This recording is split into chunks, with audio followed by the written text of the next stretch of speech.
नमस्कार, एक न्यूज़ 24 देख रहे हैं आप और मैं हूं आपसद ब्यूटी। देखिए, बिहार के मुख्यमंत्री नीतीश कुमार की अध्यक्षता में हुई कैबिनेट बैठक के साथ ही राज्य के विकास को नई दिशा देने वाला बड़ा अहम फैसला सामने आया है।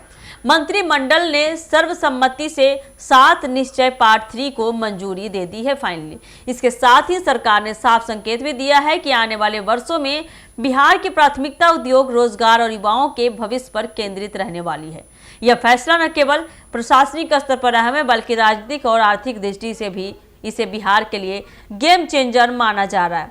7 निश्चय पार्ट 3 दरअसल सरकार की दीर्घकालिक विकास रणनीति का अगला चरण है। पहले और दूसरे चरण में बुनियादी ढांचे, सड़क, बिजली, पानी, शिक्षा और सामाजिक कल्याण से जुड़े कई बड़े काम किए गए थे। अब तीसरे चरण में सरकार का फोकस सीधे तौर पर आर्थिक मजबूती और आत्मनिर्भर बिहार की दिशा में बढ़ने का है। कैबिनेट की मंजूरी के बाद यह स्पष्ट हो गया है कि आने वाले समय में बिहार में उद्योग धंधों को बढ़ावा देने के लिए ठोस और व्यवहारिक कदम उठाए जाएंगे। इस योजना के तहत राज्य में नए उद्योगों की स्थापना, पुराने उद्योगों के विस्तार और स्टार्टअप संस्कृति को बढ़ावा देने पर खास जोर दिया जाएगा। सरकार का मानना है कि जब तक बिहार में मजबूत औद्योगिक आधार नहीं बनेगा, तब तक बड़े पैमाने पर रोजगार सृजन संभव नहीं हो सकता है। इसी सोच के साथ आगे बढ़ते हुए 7 निश्चय पार्ट 3 में निवेश अनुकूल माहौल तैयार करने, जमीन, बिजली और बुनियादी सुविधाओं को उद्योगों के लिए आसान बनाने जैसे फैसले शामिल हुए हैं।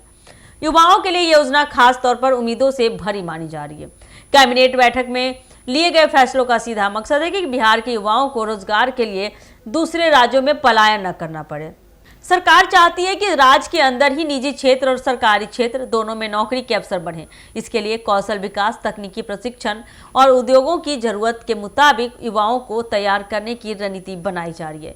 रोजगार सृजन के साथ साथ 7 निश्चय पार्ट 3 आर्थिक विकास को गति देने पर भी केंद्रित है। सरकार का लक्ष्य है कि अगले कुछ वर्षों में बिहार की अर्थव्यवस्था को काफी मजबूती से बदला जा सके, ताकि राज्य की आय बढ़े और विकास योजनाओं को और प्रभावी ढंग से लागू किया जा सके।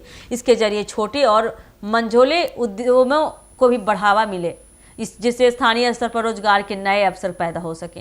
कुल मिलाकर कह सकते हैं कि कैबिनेट की इस बैठक और 7 निश्चय पार्ट 3 की मंजूरी को बिहार के विकास की नई शुरुआत के तौर पर देखा जा रहा है। मुख्यमंत्री नीतीश कुमार का यह बड़ा ऐलान साफ संकेत देता है कि सरकार आने वाले समय में विकास, उद्योग और रोजगार को अपनी सबसे बड़ी प्राथमिकता बनाने जा रही है। अगर योजनाएं जमीन पर उतरी तो बिहार की तस्वीर और बदल कर रह सकती है। तकदीर दोनों बदलने की पूरी संभावना है। तो आने वाले समय में आप भी देखिए कि नीतीश कुमार और बिहार के लिए क्या क्या बदलाव लाते हैं।